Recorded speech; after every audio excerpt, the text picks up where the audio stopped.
বসন্তের উৎসব হোলি। তো এই হোলি খেলা আমরা দুদিন মানিয়েছিলাম।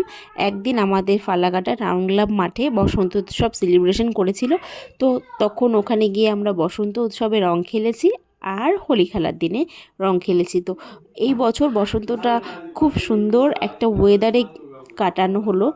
খুব রোদও না, বৃষ্টিও না, দারুণ একটা ওয়েদার ছিল আমাদের এখানে। খুব মজা করে রং খেলেছিলাম আমরা। অন্য বছর তো প্রচণ্ড গরম থাকে, রং খেলে ঘেমে চুমে একদম একাকার হয়ে যায়। এবছর বৃষ্টি রাতের ভোরের দিকে হলেও কিন্তু সারাটা দিন কিন্তু বৃষ্টি হয়নি। দারুণ একটা ওয়েদার ছিল, খুব মজা হয়েছে রং খেলে। তো এই যে দেখতে পাচ্ছ আমরা সবাই সবাইকে রং মাখাচ্ছি। এটা হচ্ছে বসন্ত উৎসবে সেজে গুজে গিয়ে ফটো ভিডিও করতে তখন আমরা ব্যস্ত হয়ে এই একটু একটু সুন্দর সুন্দর করে রং মাখিয়েছিলাম।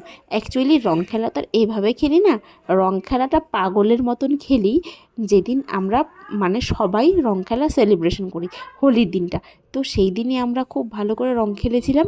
এই বসন্ত উৎসবে গিয়ে সেজেগুজে গিয়েছিলাম, সেরকম একটা ভূত হইনি। অল্প অল্প রং মাখিয়ে মজা টজা করে ফটো ভিডিও তুলে চলে এসেছি। যাই হোক, আমাদের বসন্ত তো খুব ভালোই কাটানো হলো, আমরা ভালোভাবে কাটিয়েছি। তোমরা কে কীভাবে বসন্ত কাটিয়েছো, কীভাবে রং খেলেছো, কতটা মজা হয়েছে অবশ্যই কমেন্ট করে জানাবে।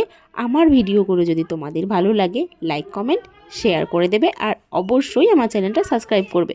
তো দেখো এখানে আমরা একটু রিলসও বানাচ্ছিলাম, পাগলামি ভিডিও করছিলাম। যাই হোক, হোলি খেলা বলে কথা, সব বান্ধবীরা মিলে একত্রিত হয়েছিলাম, ব্যাস।